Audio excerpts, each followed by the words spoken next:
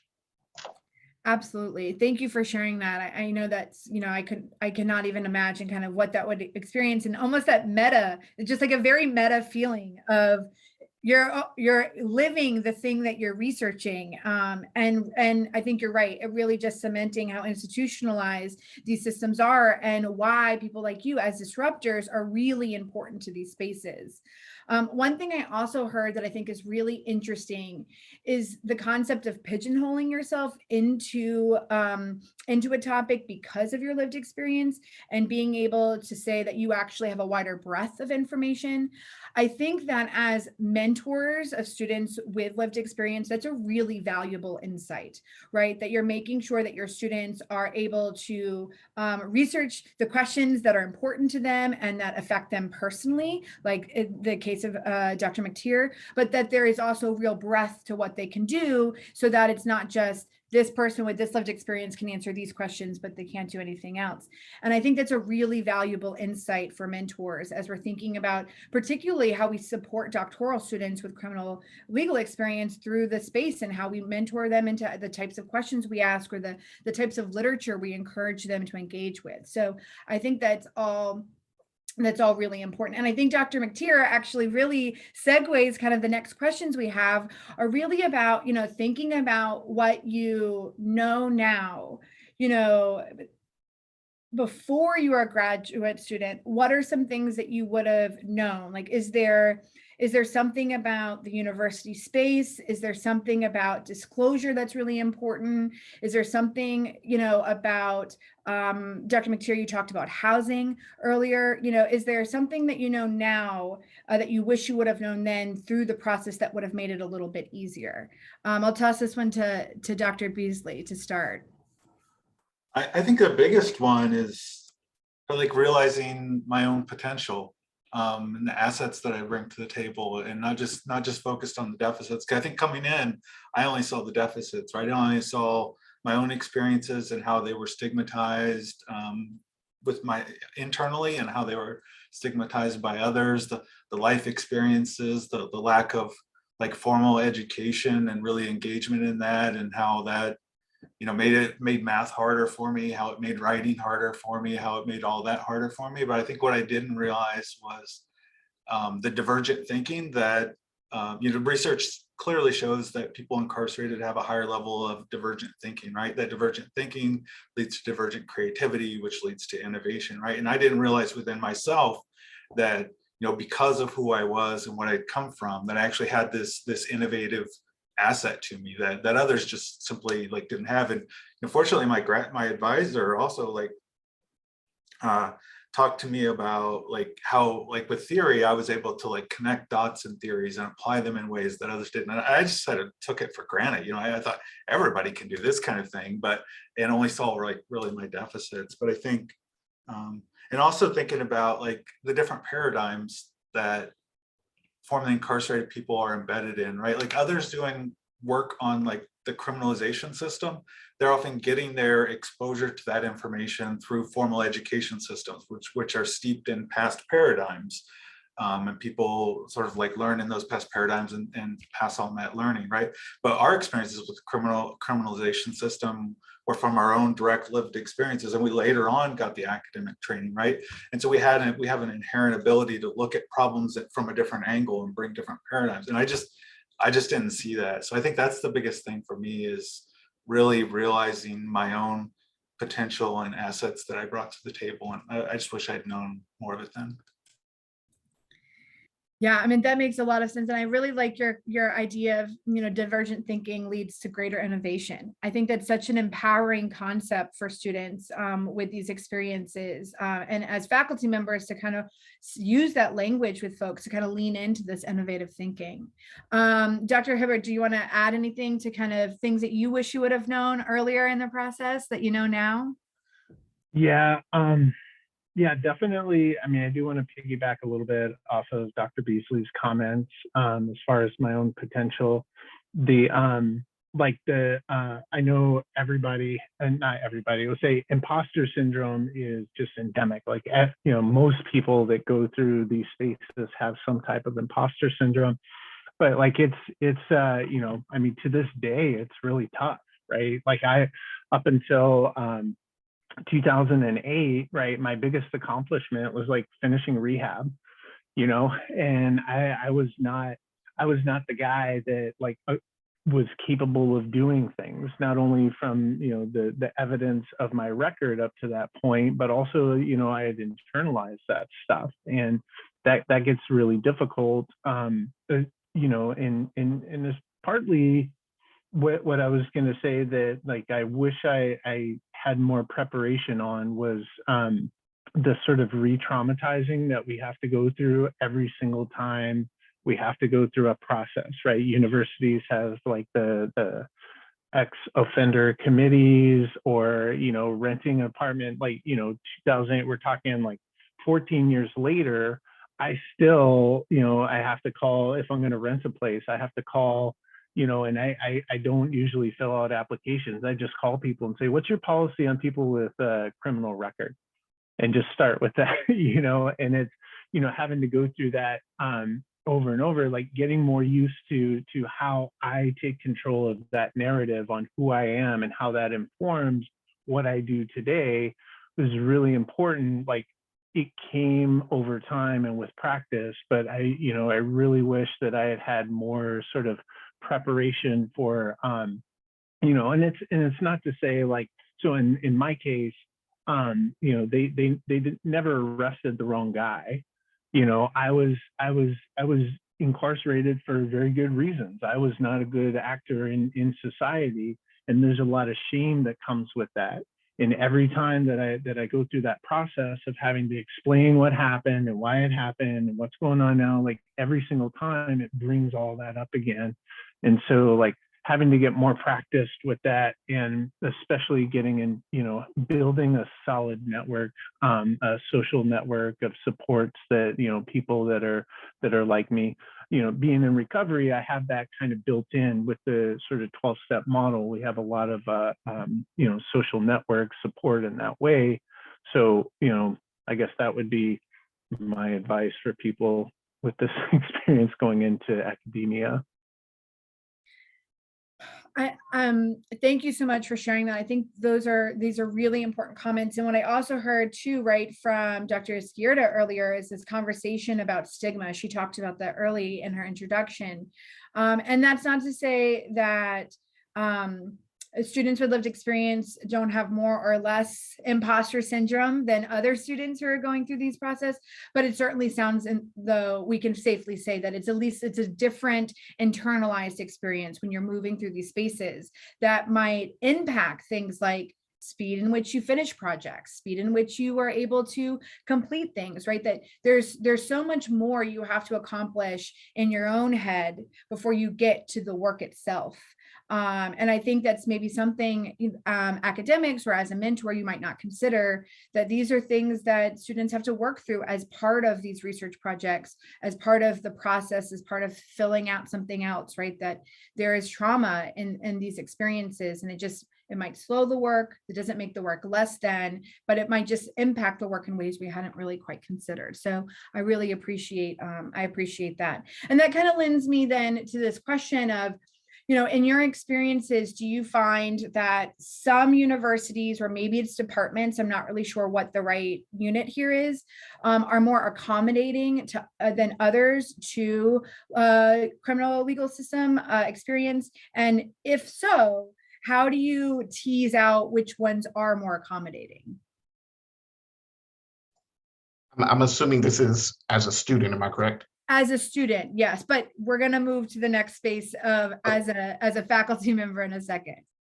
So if I may, I think as a student, as you're moving up into the graduate level programs, I think the best thing to do is to find a faculty or two who's going to kind of be that liaison for you between the department, the institution, and you as the prospective or current student. I talk about my experience because had it not been for my doctoral advisors, I had two, I wouldn't be, again, I wouldn't be Dr. McTier. And so part of me, what I did was 8 months before I applied to that program, I crank called, hey, do you take, formerly incarcerated students? And me and Dr. Molly Ott talk about that all the time, where I crank called her out the blue. But again, it was that rapport that was built. She's about student affairs. She's about doing that particular work. And for her, it was memorable because, you have this random student contacting you with an interesting background that she haven't came across before. So I do think it's about you as the individual getting, over your butterflies and whatnot, and just reaching out, because oftentimes, the faculty, if they're interested, if they want to support you, they will do everything to get you into that program. And so that would be my first thing. I wanted to second that as well. So I actually, getting into the school I got into, I actually talked with the director of the PhD program first. I was like, hey, and I guess part of my sales background is I'm good at cold calling as well. It's a good tip, Dr. McTier, just reaching out to people. And, just from those responses, I'm sure you can get a good feel for what the sort of internal culture of a specific department is. I would think, Shannon, you mentioned a unit of analysis. I think department, for sure. Even in the Indiana University, I got into 2 different programs, and I chose the one I did at SPIA because of the, internal culture and so forth. But reaching out to people and saying, hey, this is me, this is what I'm interested in. Do you guys do this even? Is this a thing? Absolutely. And Dr. Izquierdo? So we were joking about this at prep time. I'm a high revealer. So by that, I mean, I am sharing everything and anything, and I really don't care. I mean, obviously, and I love the word disruptor, because I think that it's important for us to be disruptive. And there's also going to be a shock value to telling your story. But I think what's been advantageous for me as a high revealer is learning how to read people. Well, that didn't go over too well, or I'm going to have to figure that out a little bit because they're not talking to me now. But you find your place in all of that. One of the things for me, I was really, what happened for me, I'm grateful because I work for the university, or I went to the University of Baltimore, which is a very inclusive college.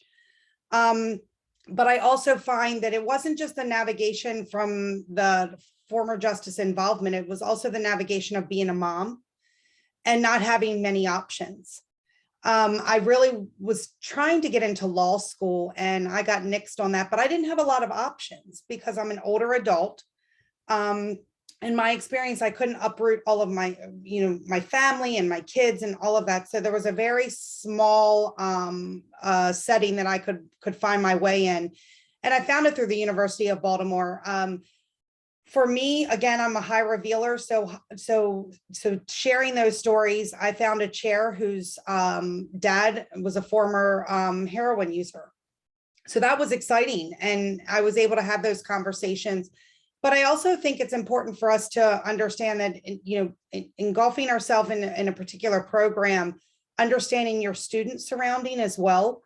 I initially tried to specialize specifically in criminal justice. Well, I was surrounded by correctional officers and probation officers, and I had a different viewpoint than they did, obviously. So there are a lot of times that, even your student body or your cohorts could be accepting and perhaps not as accepting. So it's important to build those relationships and figuring out when to reveal, when not to reveal, how much to reveal. And quite frankly, cutting people loose if you have to, and just keep going. So. Absolutely. I think you all have offered some really thoughtful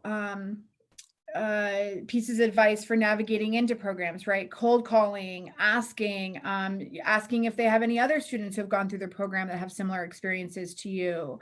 And then thinking about, do you have an advocate? With that advocate, it sounds like Dr. McTier certainly made it through his program with his 2 advocates, and only because perhaps he had those 2 advocates, as part of his journey.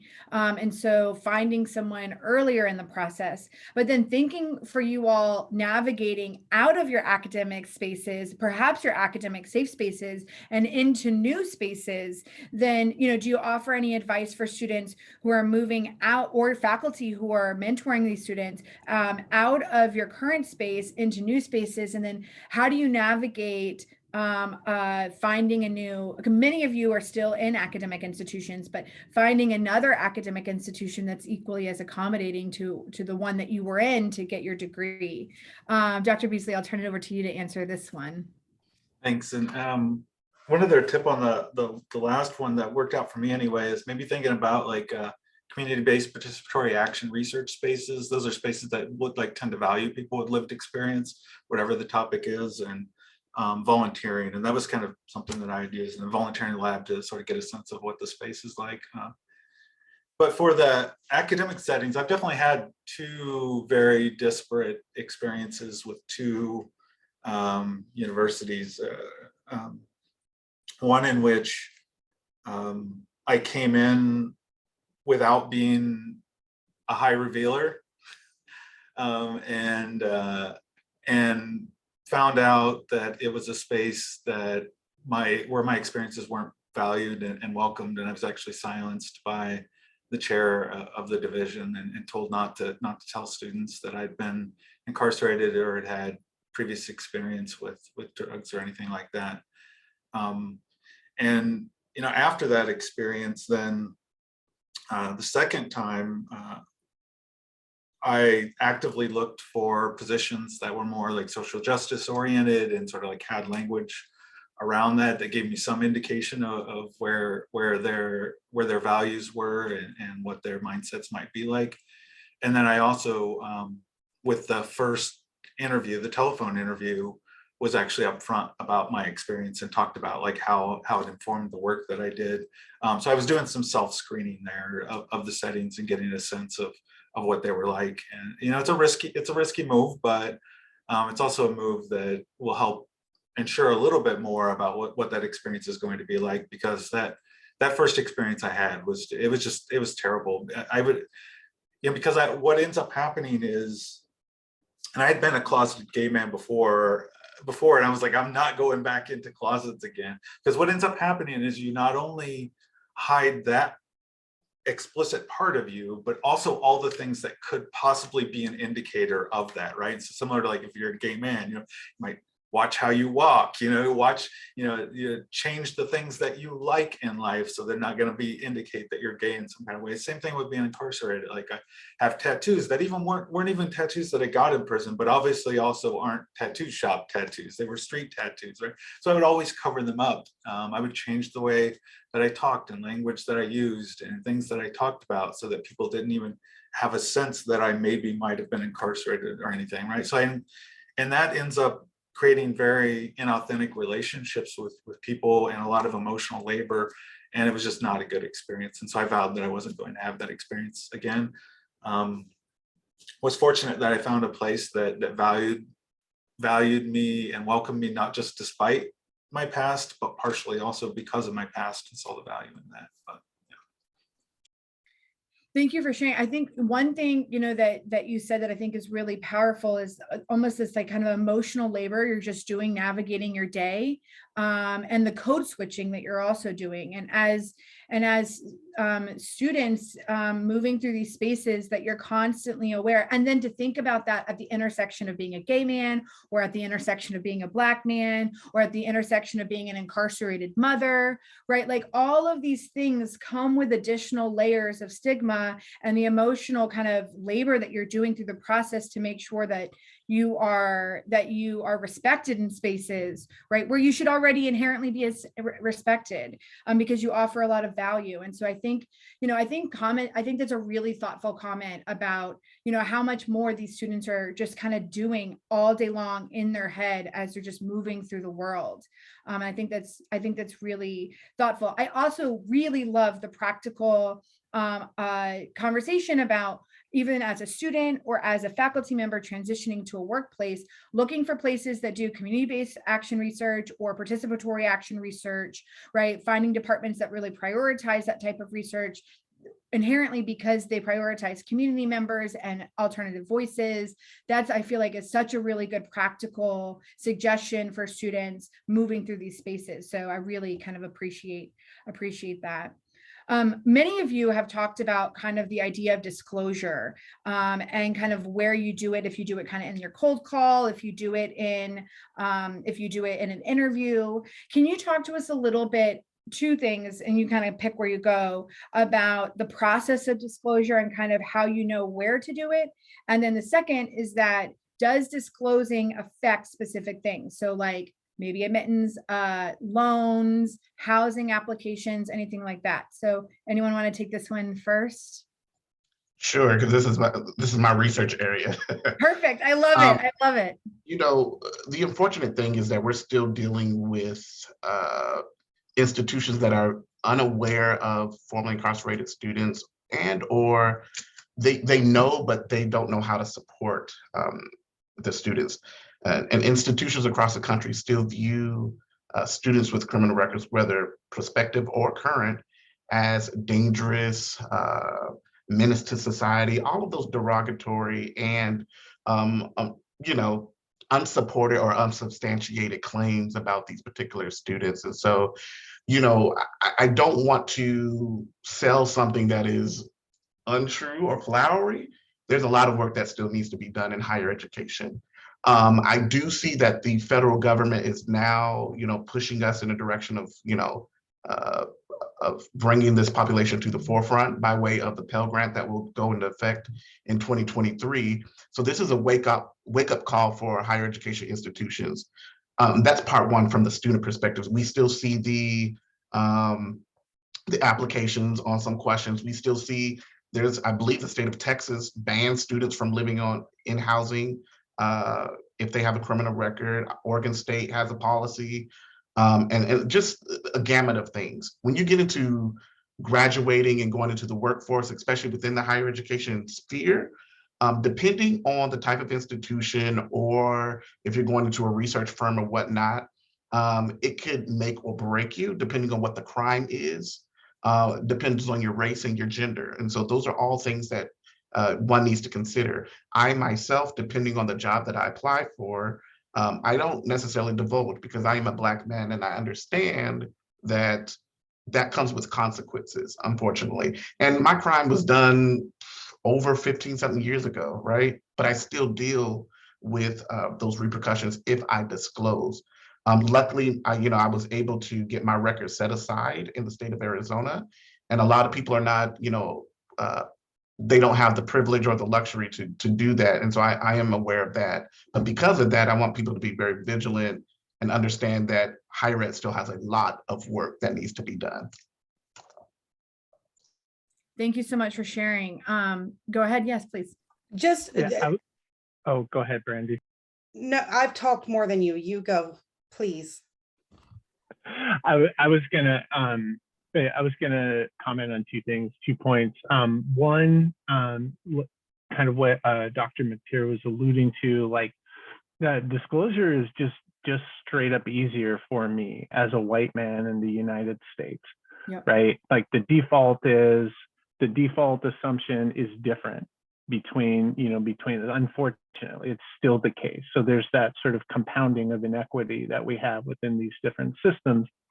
And then also, on my experience in going into the job market was almost the same as going into academia, is trying to build out that network. You mentioned Dr. Beasley's work with the formerly incarcerated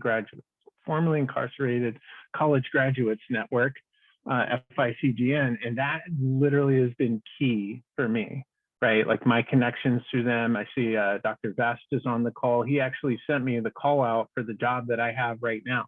It was like, hey, they value lived experience at this organization. Why don't you apply? Right. And like, and I know somebody over there, why don't you, and he hooked me up with a, quick introductory call to a researcher at the place and stuff like that. So like building out that network as soon as possible, either through FICGN, that sort of stuff. Yeah. See, there we go. Thanks, Kate, for sharing that. But, also within the, within academia, right? Like I've been able to just sort of, as my advisors, one of them's on today, Lisa, as they get to know me, they get to see not only my interests, but like what my background can help with and where it's just not possible, right? And taking that, and I know you're probably going to transition into that real talk piece of it. So there's your segue. I appreciate a good lobby, but I want to turn it over to Brandon just to add a few more comments. Yeah, and just quickly, Dr. McTeer talked about disclosure in terms of offenses and what your criminal history looks like.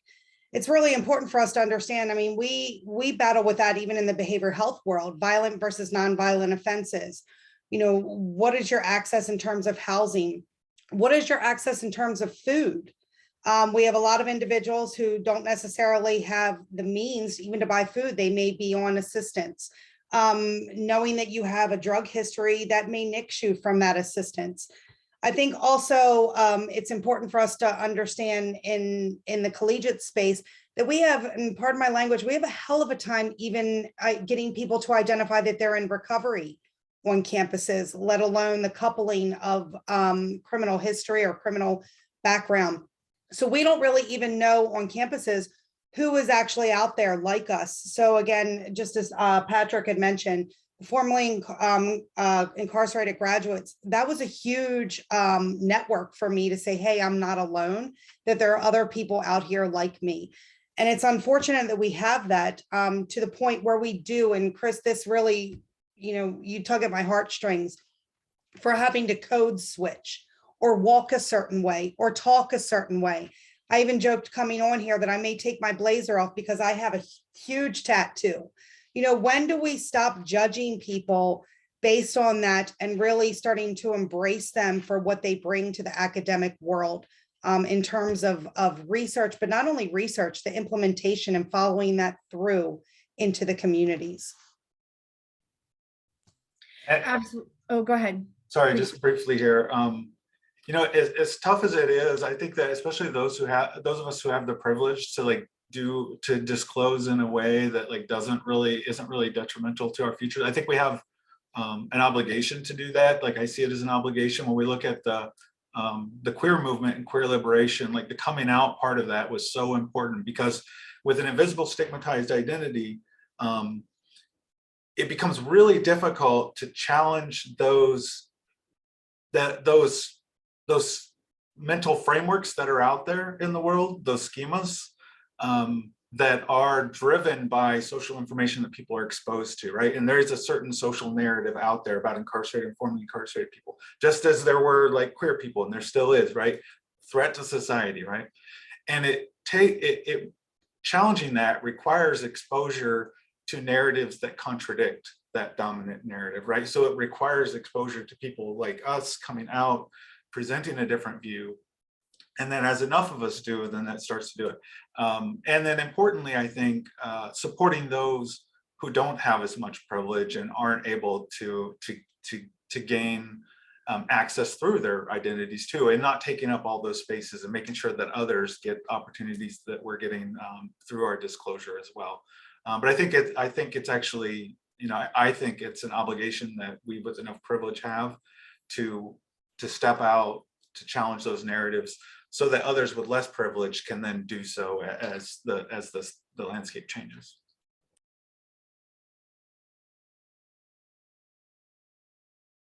You're muted, Shannon. Thank you so much. Boomer alert over here. You think I would have gotten this by now, but I think your contributions are so thoughtful in that even inside the space of students with these experiences or faculty with this experience, that there's still a power hierarchy inside of that and a privilege hierarchy inside of that, knowing where you stand in that hierarchy and then doing the good work to help people below you. I want to take a moment and to thank Dr. Terrence McTeer. He, as the Dean of Students, has fires going off at all times. And so he's going to run at 1, but we're going to continue with our conversation. But I just wanted to thank him and thank you for bringing the richness of your conversation to this story. I think it's so important that we have that here, and we're so glad that you were able to bring your voice. Thank you.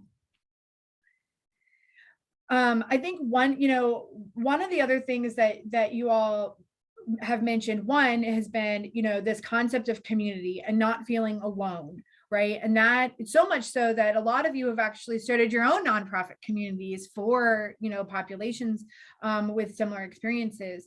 And so I think for faculty members thinking about advocating for students or working with students with these experiences, being aware of those resources, pointing students to those resources, telling them showing them that there is community in the process.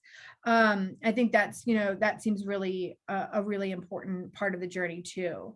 I think, I heard recently, and this kind of goes, I think, Dr. Beasley, to your commentary about kind of the queer community, is that, the language is coming out, right? That I'm coming out to people for them to accept me, as opposed, and there was a conversation about really like, instead of coming out, we should say that we're inviting people in, right? That I'm now going to tell you who I am and you can come into my circle. What the reality though, in historical institutions with a lot of inertia, like university settings, is that departments can be very welcoming, but the larger space might not be, or there might be policies and procedures that already exist and kind of make it hard to navigate these spaces. And so thinking about that, are there specific policies or practices? We've talked a little bit about the housing policies, but are there anything else that you can think of that faculty should be aware of that students might have to navigate, or just kind of keep on their radar as something that might be something that they have to deal with in the process? I'll throw this over to Dr. Beasley. Sorry, I spaced for a moment. Can you repeat the question for me? So just thinking about, are there very specific, thinking about students who have these experiences, are there policies, even if they're inside of a department that's really thoughtful and really welcoming, are there policies or practices outside in the larger university setting that students should be aware of, and that faculty should be aware of for the students that they're working with? I think it really depends on the institution, but I mean, housing would be one for sure, that sometimes there are obstacles there. Admissions, some universities, even like Ohio State University, or not Ohio State, sorry, Oregon State University, I'll call them out here. Oregon State University actually requires all students with any legal system involvement to disclose and go through a review process before they can engage in any on-campus or even off-campus university affiliated activities. So I'll sort of call them out. But also I think importantly, thinking about the societies that one belongs to and what kind of barriers might be there. Like the American Psychological Association has a question on their membership application about felony history. And if you answer yes to it, it initiates a pretty extensive year to 2 year long ethics review process. Some people even said that the process is more burdensome than when they've applied for a pardon, if that says anything about it. So it may, and I know of an Indigenous scholar who was being nominated for a dissertation award, but then couldn't be nominated because she wasn't a member at the time. And oftentimes people will sign up for membership when they're being nominated for award, very commonplace with societies, but wouldn't have been improved in time. So actually it was denied that. And we're working with APA to try to get that removed, but I thought I'd call attention to that also. And so people who are mentors may need to look at like their societies and what types of barriers are in place to accessing membership or accessing opportunities within those societies. Absolutely. And such a great poll and thought for faculty who are on the call, who are on boards of these societies or boards of divisions inside the societies, looking at bylaws and things like that, that kind of directly speak to these concerns. I wouldn't have thought of that. And so I really appreciate you kind of bringing that to us. Brandy, for you, any thoughts? Just quickly to piggyback off of what Chris said, it's not only from the institutional setting, but it's also your career track that you need to take a look at if we're talking about mentors and really figuring out what the mentee wants to do moving forward. And that may be an institution to institution scenario, but it also may be a state to state scenario. I work with a lot of individuals in Virginia, for example, who can't be hired in the behavioral health field because of barrier crime laws. So they spend all of this time, tracking their education and moving around and up. But unfortunately, health departments and other organizations within that state, based on your crime, which could be something as simple as you may have lit a field on fire. We all know we've done that. I mean, who hasn't, right?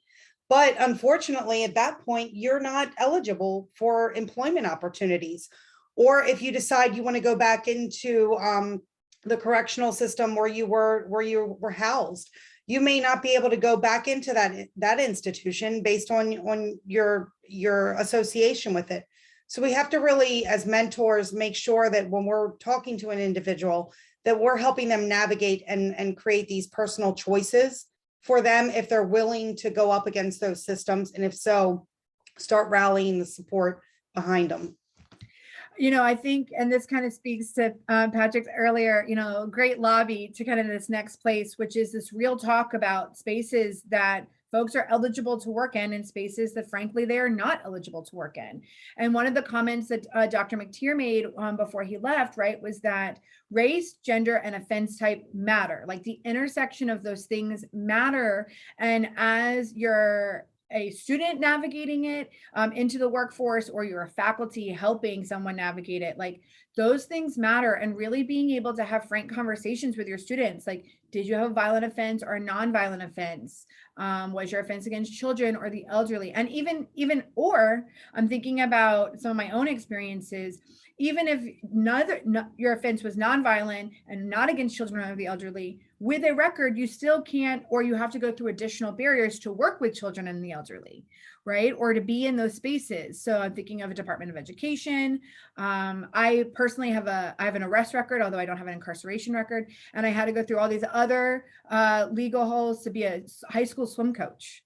And I don't even have a guilty verdict on my record. So, I'm going to toss it out to who wants to speak first about kind of the spaces that are more accommodating and maybe the spaces that are less accommodating and kind of what you have to think about in each of those spaces. Dr. Beasley, I see you shaking your head. You want to take this one first?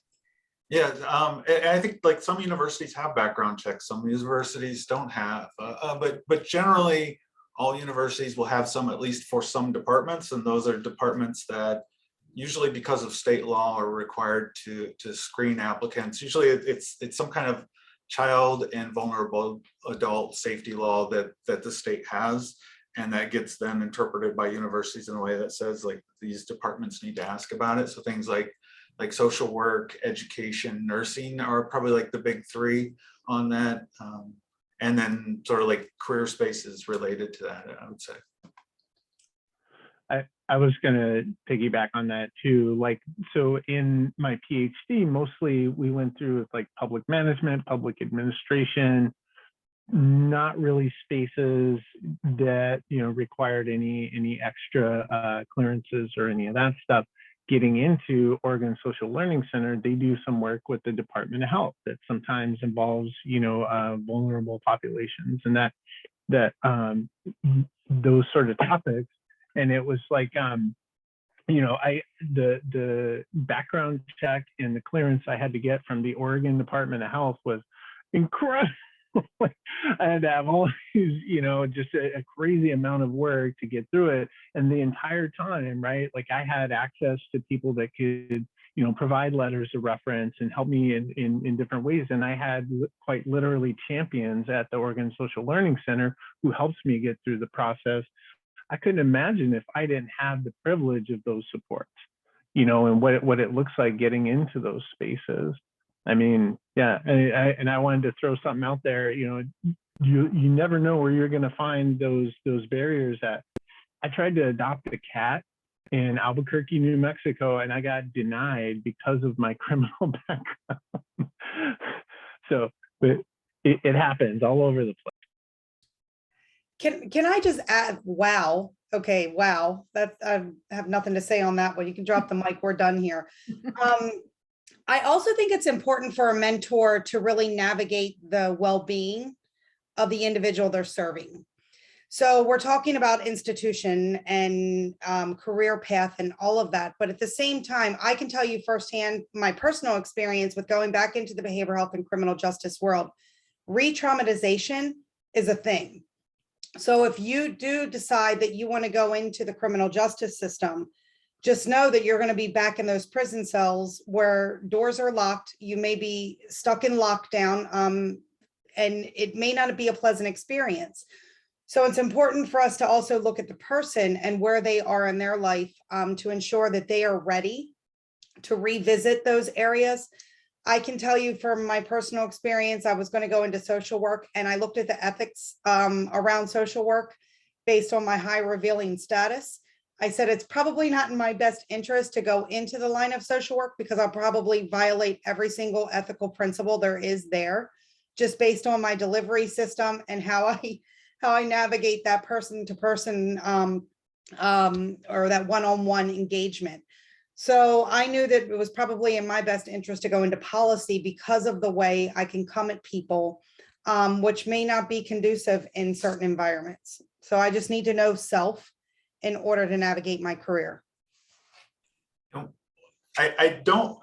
thing I want to be cautious about is not leaving people or mentor, people with records or their mentors with the impression that like these are areas that you shouldn't go into, right? Because I know people like in each one of those areas, right? And I don't want to, sometimes what happens is we get protective of people and we don't let them, we deny them their agency in like going down different pathways. And that agency becomes really important because the first people that break those barriers often like create that space for others to come through. So I don't want to like deny people the agency. I also wanted to sort of add one little piece, which is that to that spectrum, to that list of stuff like ethnicity, type of crime, et cetera, which is like the publicity around your case, because I've seen that come up a number of times. Institutions don't like to let people in that have a lot of publicity around their case because it makes the institution look bad. So I just want to add that in there. There was the case, I don't want to disclose her name, but she got into Harvard, right, coming out of prison, and then because of the exposure that the underlying crime had early on when it was going on and all that, they ended up actually denying her, and she went to a different university. Yeah, I think those are really thoughtful contributions, Dr. Beasley. And I really particularly love your call to say, like, let's not temper or dim the agency of these folks, right? That they can trailblaze into these spaces. I think then what that means is that there needs to be a lot of preparation with your faculty member to say, this is really uncharted territory. It's very narrow at the end of this. This may not work out well. Let's prepare ourselves for what this journey is going to take. And I think it was, Dr. McTeer who said in his first opening remarks, like the grit it takes to move through these spaces and the grit it will take to move through those kind of unique, narrow spaces, right? To work in premier or prestige or otherwise blocked off spaces for these populations. I think about the federal system as being one of them that comes to mind. As again, I had to go through I worked in a federal space with a criminal arrest, and it was 7 years prior, right? And the public trust security clearance only says like, have you done anything within 7 years? I said no. And then it still came up in my security interview. Why didn't you disclose this? Right. And it's like, well, it was outside of the 7 years. And so I think, there are real conversations that even when spaces say we only care about it when it happened this time, they actually still are going to ask you about those things, and kind of being prepared to have to experience that. And to Dr. Izquierdo's commentary, like constantly be re-traumatized by what happened, by saying, I thought I was kind of in the clear of having to talk about this, and now I'm not actually in the clear. We still have to engage here. I think that's really thoughtful. And so to kind of leave us, and I want to give us time to talk to the audience if they have any questions, but thinking about talking to faculty or to other students or to university spaces, do you have any thoughts about kind of a call to action related to folks navigating these spaces, or any encouraging remarks to faculty about why they should advocate and work with students with lived experience, even knowing that it might be a bit more challenging than a traditional student?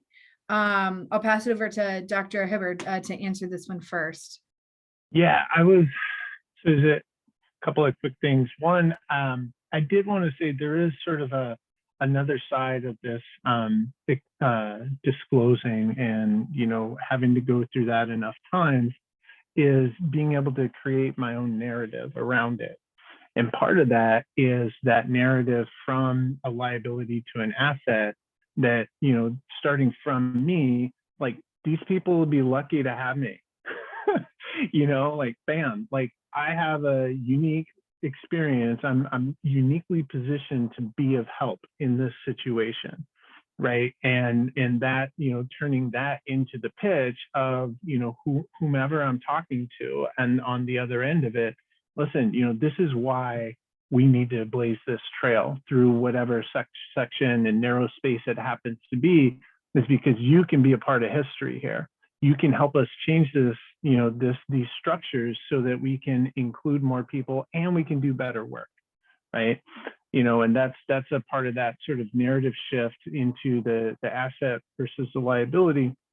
And then the other thing, and we talked about this on the prep call, for those who are in the positions of power within departments, what is your university's policy on people with records?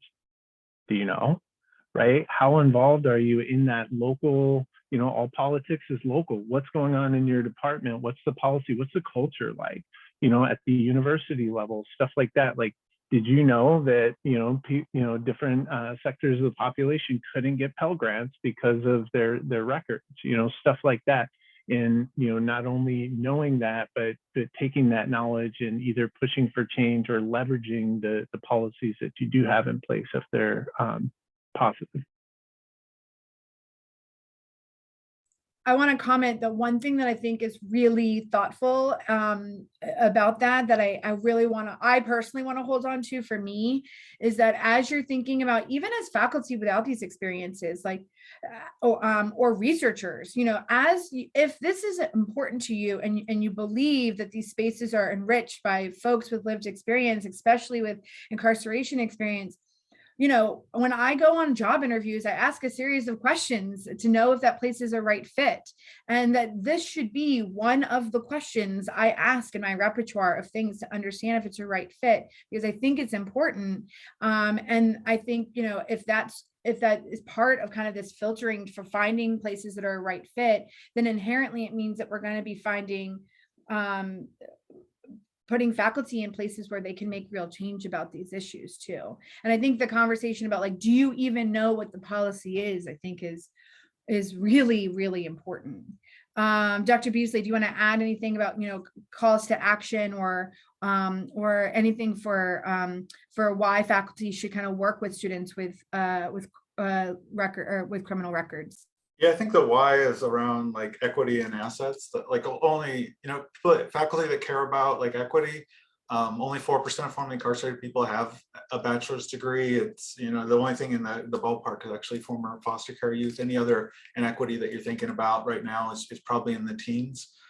So it's a sort of massive inequity in higher education in general. But I think beyond that, not just feeling bad for people or thinking that like people should have an opportunity, but there are some real assets that we bring to the table. Earlier, I mentioned about like the divergent thinking and like creativity that's supported by past research on that. Also the different like paradigms that we bring to the table, faculty that are interested in creative students. Students that are going to go out and challenge the field. I think there's a real opportunity to bring in formerly incarcerated students around that. And as far as like faculty actions or mentor actions, I'd say go out and challenge your own schemas about incarcerated and formerly incarcerated people to see that potential that is out there. Following organizations like the Formerly Incarcerated College Graduates Network, or From Prison Cells to PhD, or Just Leadership USA, and just seeing all the amazing things that people are doing to challenge your own schema system so that you'll see people in a different light and see that potential out there. Absolutely. All right, and final words on my end are, there's a fear of the unknown. So it really goes to what Chris just mentioned, as far as going out and understanding the experiences and engaging other individuals with compassion and empathy. We did not come out of the gate and saying, hey, I'm going to make this criminal justice system my career move. It's not what happened. There were circumstances behind it and understanding those circumstances. But also, I can only speak for myself.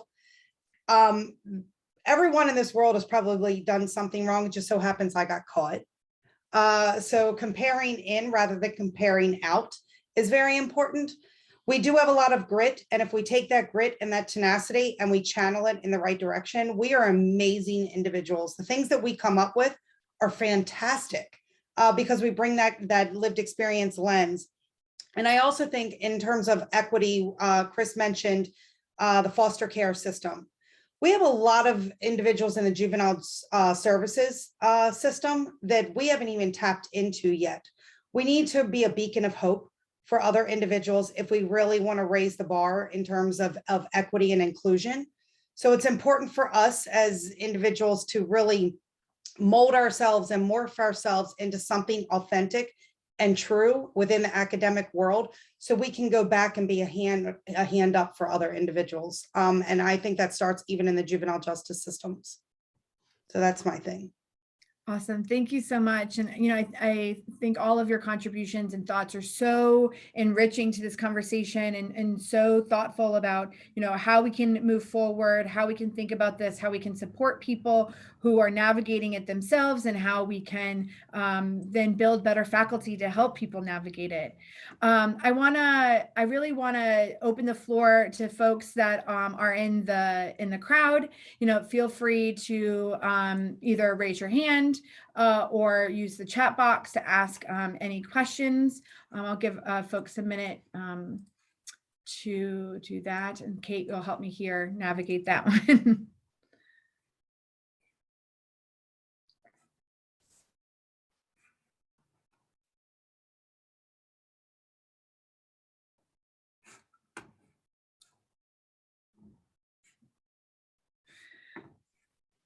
Been quite a bit of resource sharing in the chat today.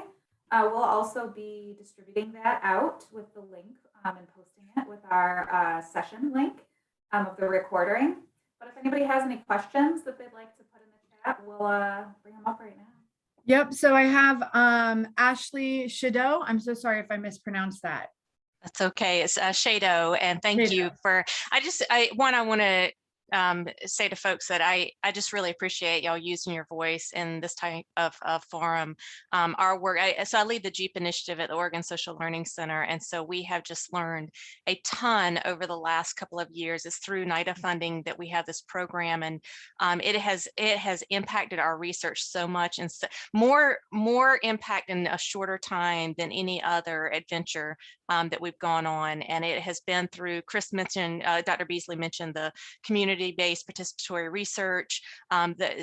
We started down that path, and our work is at the intersection of the criminal legal system and recovery. And so we've really, that living out loud is, has really made a difference. And having folks join as partners with us who are willing to take that risk. And so I just really want to say I appreciate that. And as one thing that we learned early on is that y'all talked about this, that academia and some of the potential barriers that come up. And it really is, it's just in every aspect you can think of. Dr. Hipper said adopting a cat, but what we learned is, is that we can change those things. I'm not at a large university, and I'm sure it would be much harder there, but Dr. Izquierdo said people make the policy, right? And so we went to our administration, and there was such interest. It wasn't on their radar, but there was such interest in changing those policies to make it easier. We do a lot of research with kids and families and vulnerable populations. So there were just these sort of barriers put up automatically. To make it sort of easier for processes to happen. So everybody needed this level of approval. Everybody needed to jump through these. It just was the way it was. But when we brought this up, it was such an easy ask. And people had to put, the other piece was that just the time and focus. Sometimes it's just that there's a lot to happen and someone just needs to focus on it and dig in and figure it out. Dr. Bruce is on this as well. She dug in, she helped us to sort of look in and research and figure out what the barriers are and how do we change them. And then our administration was very willing to join, but it just sort of needed that, and no one had ever done it before. And so I just want to mention that because I think it's a take home that all of us could ask our institutions, what would it look like? What are the potential barriers? How can we overcome those? And then I just also wanted to speak up with the reframing those assets and reframing it's expertise. That experience is expertise, and we value expertise in so many different domains. We talk about multidisciplinary research being so important, right? That's expertise. We're talking about multiple disciplines. It's bringing different expertise to the table. And so I think framing it that way makes such a difference in how you frame that work and changing it into an asset to go forward. Thank you. I appreciate that. And I think, one takeaway I have from you then is that it's really possible to do these and to make changes in local spaces. I also want to call on Michelle Cruz. Hi, thank you. I want to thank all the panelists. This is fantastic. I'm also based at the Oregon Social Learning Center. And I had a question for any of the panelists that several of you brought up this re-traumatizing process that every time you apply for something and then this has to come up of you explaining, what happened. And I'm curious what suggestions you have when an organization has a mandate for different reasons to do a criminal background check. So there does have to be that process. And then there is a fault, like, let's say an organization is open to and interested in hiring people with a record, but there is that process. And so there's a follow-up conversation about what's on the record. Like, do you have suggestions around how that process can be less re-traumatizing for the individual? I was going to say, I think, oh, go ahead, Brandy. I think Chris is even doing some work in this area. For me, one of the things that I did, I created a spreadsheet. Yeah, I needed a spreadsheet. So, at least that way I don't have to think through it as much. I can do more of a copy and paste kind of thing. But I can only speak for myself, and it's really holding myself accountable. I think, Patrick, what you had mentioned is that you were in prison for a reason. You did something and you're there. And I full accountability, anything that I did directly, indirectly, I have to take accountability for that. Where I don't necessarily have to get into, the root cause of why I did what I did and all of that. And I think holding myself accountable for my actions, but also holding myself accountable for my accomplishments is extremely important. So I highlight both. It's kind of like a sandwich effect, I guess you would say. Chris. Oh yeah, and I was gonna speak to that too. That part about that sandwich effect, and because I started doing that early on, you don't get a lot of space usually, but it'd be like 150 words. Some of them I remember, and you can't say a whole lot in 150 words. So I would say, like, if you are going to include that, put an extra question on there. One, because not everyone realizes the importance of doing that, or even that they can do that. They think all they can do is explain their past, but intentionally asking about, like, what have you done since, or something like that, or what have you done with that, or and giving people some extra space to do that, I guess, is one thing. But otherwise, it's just trying to get rid of the questions, I think, because they, yeah. I was going to say that as well, that extra question about, what have you done since? And also, how is this experience going to benefit your position, right? Like, what's the value add of that experience? And then from, that sort of helping somebody through that process, right? Michelle and Ashley and a few other people helped me through the process at OSLC. Was really valuable is this sort of empathy and understanding that, like, this is kind of tough, right? I get it. And I really appreciate you sharing this stuff. I know it's a vulnerable place for you. How can I help you through this process? And just that little bit of empathy, like, really goes a long way. I love that. I love the idea of if you're going to have a mandatory requirement to ask some of these questions, that there also be strength-based questions attended to that. And I think that really kind of brings us full circle to kind of where we all started. And I think particularly where Dr. Beasley started, which is this conversation of going on this journey to figure out a way to turn his liability into an asset, right? And everyone thinking about that, taking back their narrative, as Dr. Hibbert said, or as Dr. Izquierdo said, like, if I'm not at the table, I'm on the menu, right? And so in all of these spaces, the sentiment has always been about taking a strength-based approach and thinking of ways of reframing and creating the narrative that you want to tell. I think for faculty, helping students learn to craft their narrative and craft their branding around it, I think would be really useful, particularly if they're going on the job market. But largely speaking, a way to think about this as a filtering mechanism, if also including strength-based questions. I don't see any other hands, and I know that we're right at the bottom of the hour, which brings us to time. I want to thank everyone for joining today, all the participants, your active questions, comments. Kate was great and added all of the resources that our panelists talked about in the chat, so you'll have you should see access to that. When you get the list for the recording, we'll include those resources as well. We're so thankful to have these panelists come and talk to us about their experiences and really think about how we can make academic spaces safer and better, and really create pathways for folks to move through their experiences and kind of make the world a better place, so to speak. Thank you all so much for joining us, and I thank the panelists so much for joining us too. Thank you for your phenomenal facilitation, Shannon. Per usual, this was absolutely fantastic. You take my list of questions and you bring it to life, and it's phenomenal. So thank you. Great. Thank you all. Have a good rest of your Monday, folks. Bye-bye. Thanks for giving me a reason to get dressed. Have a great Now it's time to take off the jacket. Right, exactly. Bye, all. Bye. All right, thanks.